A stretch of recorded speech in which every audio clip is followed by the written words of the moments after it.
Only 5 games on tonight's slate for MLB DFS, and as a result, stacking is pretty difficult. As good as I felt about last night's stacks, I feel equally uneasy about tonight's because we're going to stack against some pretty decent pitchers in order to get exposure to good offenses. And I think that's the right sacrifice to make, the right trade-off, but unsure for sure. So we're going to dive in and let you know what those stacking options are, where to go at pitcher, and more to get you ready for Thursday night. Welcome on into the solo shot. That's right here on the FanDuel Podcast Network and NumberFire.com.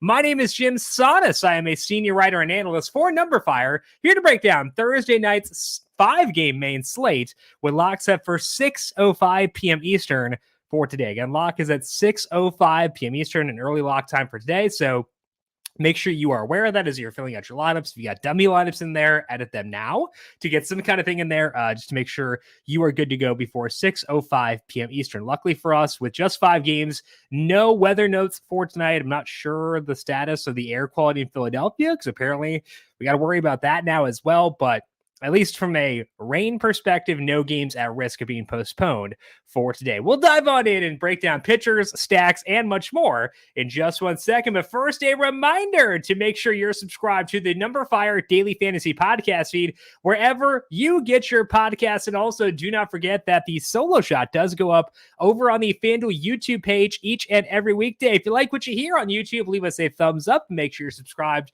to the FanDuel YouTube page. If you like what you're on the podcast side, leave us a 5-star rating on Apple Podcasts or over on Spotify, where you can rate podcasts as well.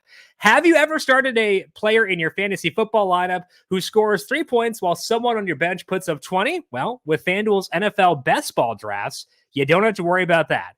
Draft your team, and each week the highest scoring lineup from your roster will be used as you battle for first place all season long. Leagues can be free to play or for money and range from 3 to 12 players. The NFL season will be here before you know it, so head over to FanDuel today and get in on the action. Age and residency restrictions apply. Pitching preview for this Thursday main slate. Spencer Strider comes in with the highest salary on FanDuel. His salary is $11,400, followed by Framber Valdez at $11,100. Zach Wheeler is at $10,800 with Justin Verlander at $94,000. Then we have Jose Barrios, Aaron Savali as the other guys at $8,000 or higher.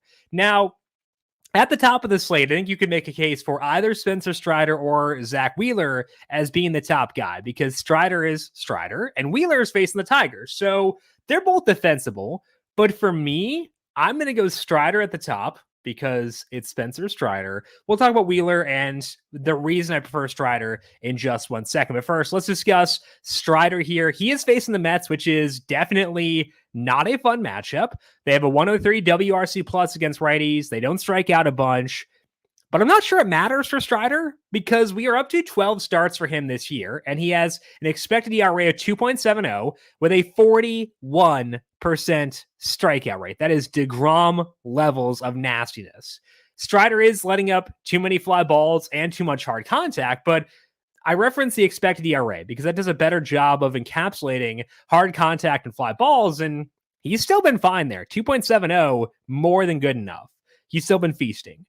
He has not faced the Mets since May 1st, so minimal familiarity issues here. Strider's had double-digit strikeouts in 4 out of 12 games. He's had 9 in 5 others. It is an absurd run. Because of the matchup, his strikeout projection is, quote-unquote, just 9 strikeouts, but it's still the most in the slate by a wide margin. So I want strikeouts. I want to get as many of those as I can into my lineup. Strider is the guy who best does that. So for me, he's the top guy.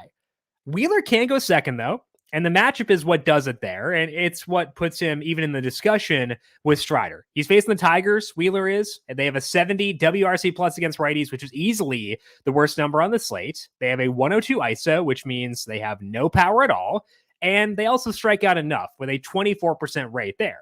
And Wheeler does get strikeouts himself, too. He's at 27% this year, and that ranks third on the slate behind Spencer Strider and Framber Valdez. And Wheeler has done this while doing his typically solid job of also keeping hard contact in check. So the question you should be asking, I would think, is why would I put Strider above Wheeler given the respective matchups these two guys have? And to me, I think that the matchup or the strikeout gap between these two guys is tough to bridge. Even though Wheeler ranks third in strikeout rate on the slate, his strikeout rate is still 13 percentage points lower than Strider's.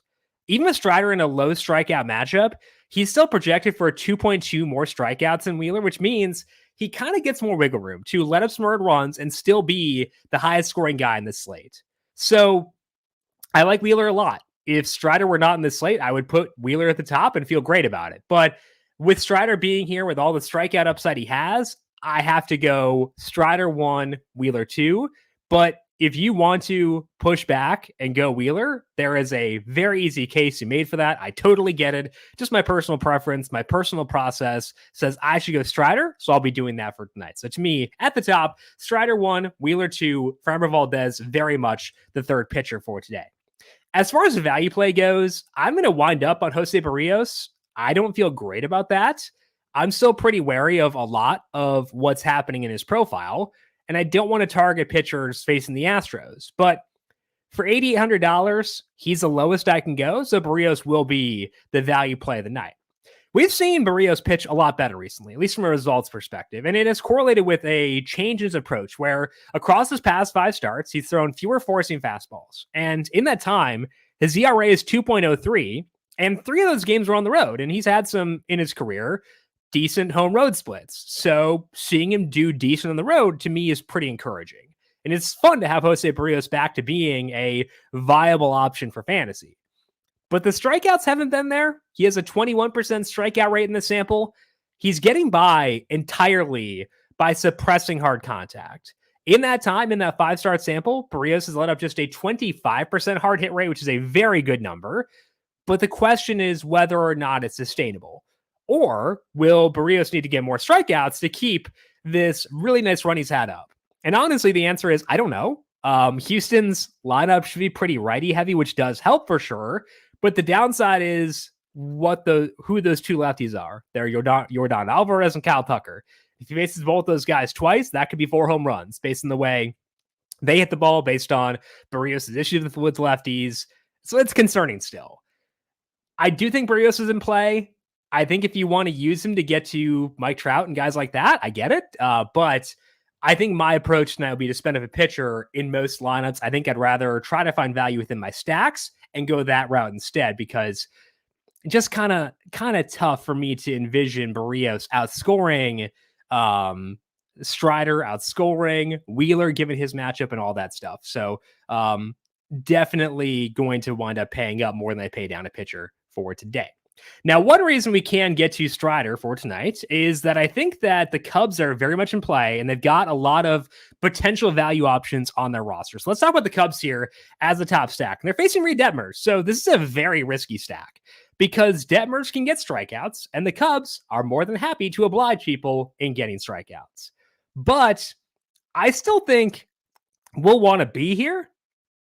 I think that you could make a case for Detmers as being a value option at pitcher if you wanted to, because he actually does rank pretty high in my strikeout projections for this slate. So there is plenty of downside here, but the upside is nice. And that's why we're here for the top stack. The Cubs have a 118 WRC plus against lefties. They have a 40% fly ball rate, and Detmers has had some batted ball issues, which is why his expected ERA this year is 4.48. That you get there when your hard hit rate allowed is 43%. That's the main issue for Detmers, is the hard contact. He is also walking too many guys, not getting enough ground balls. So I think Detmers is a better pitcher than his ERA would say at 5.15, but it's also not entirely fluky. I think we should stack the Cubs here, even with the obvious risk that Detmers could mow them down, rack up a lot of strikeouts. Again, he's semi in play as a pitcher too. So it's a risk for sure, but it's one I think we might need to take given the composition of this slate. Within the Cubs, again, I think their key appeal outside of the batted balls is the salaries, because they've got a lot of guys with lower salaries who are in play. We talked about Yan Gomes earlier on this week. He's $2,600. Seiya Suzuki is still at $2,900. So you've got some guys here for sure who are very much viable with low salaries. I'd want to include Miguel Amaya in that discussion as well. His salary is minimum $2,000. He hit 6th on Tuesday night against the lefty. Started this year down in Double-A, hit the cover off the ball there, went up to AAA, performed well there too, and now he's at least making hard contact in the majors as well. So I'm not going to be as enthused about Amaya if he hits 8th, which he very well could do for tonight, but if he's a bit higher than that, even like 7th or so, I think he's worth a spin at the minimum. So between Amaya, Gomes, Suzuki, guys like that, I think the Cubs are a good value stack for tonight, in addition to the fact that they should get a decent amount of hard contact. So the Cubs, to me, are going to wind up being the top stack of the night. The number 2 stack is on the other side of this game. That's the Los Angeles Angels, and they're facing Drew Smyly. Smyly got off to a great start this year. He had that almost perfect game. His expected ERA for the full season is still 3.29. So he's been awesome, legitimately awesome. But he is starting to come back to earth a bit. We've had 6 starts on Smyly since his velocity started to stabilize. And in those 6 starts, his skill interactive ERA is 4.57. He is letting up a 43% fly ball rate. And the reason that he's been okay as far as the results go is that he is still suppressing our contact, but walking a very thin line where if that number does go up a bit, he could get into some very serious trouble. And it's especially true against this lineup. Now, no Hunter Renfroe. He's on the paternity list, so congrats to him. But the Angels active roster, a 119 a WRC plus against lefties, that they're pretty good. And again, I think that's the key appeal of the Cubs and the Angels in this slate is they're actually good offenses facing pitchers who can let up some fly balls and hard contact. That's kind of really all it boils down to. So on a bigger slate, I would not stack against Smyly. I think that he's, again, legitimately decent. But in this situation, I think it does make sense. Again, just trying to take advantage of all the fly balls and a good offense with the Angels for tonight. It does kind of seem like Taylor Ward may finally be coming around because since Memorial Day, his ISO is 256. He has a 48% fly ball rate with an 11% barrel rate. Now he's facing a lefty. I know Ward hasn't had amazing numbers against lefties always in his career, despite being a righty, but I think we can feel much better about Ward now than we did earlier on this year. His salary, $2,900. So again, you combine that with the Cubs and getting to Mike Trout at 36, who had a home run last night, getting to potentially Shohei Ohtani, despite it being a lefty at 39. I think that's realistic. So I can get there with Strider for today, and I'd like to do so. And that does make me feel better about spending up a pitcher for tonight. For the third stack, I'm going to go with the Red Sox. I'm not a fan of this personally. I like Aaron Savali, and he looked awesome in his first start off the IL, but I like this more than the alternatives, which should tell you a lot about the stacking options for tonight. So kind of just here by default, Savali in that first start back allowed just 3 hard hit balls, and he was getting a ton of strikeouts during his rehab stint at AAA too. But Savali let up too much hard contact last year with a 40% hard hit rate allowed. That's why his ERA was 4.92 despite some decent underlying numbers. Savali has not done that this year as far as the hard contact goes, but it's still a very small sample. His swing and strike rate is 7.9%, and the Red Sox are a good offense. Their ISO of 169 ranks 3rd on the slate. So, no, I don't really want to stack against Savali, but on this slate, I do think it makes sense. So the Red Sox will be the number 3 stack here behind the Cubs and the Angels. I think it makes enough sense to go here, despite the fact it makes me kind of sad to stack against Aaron Savali.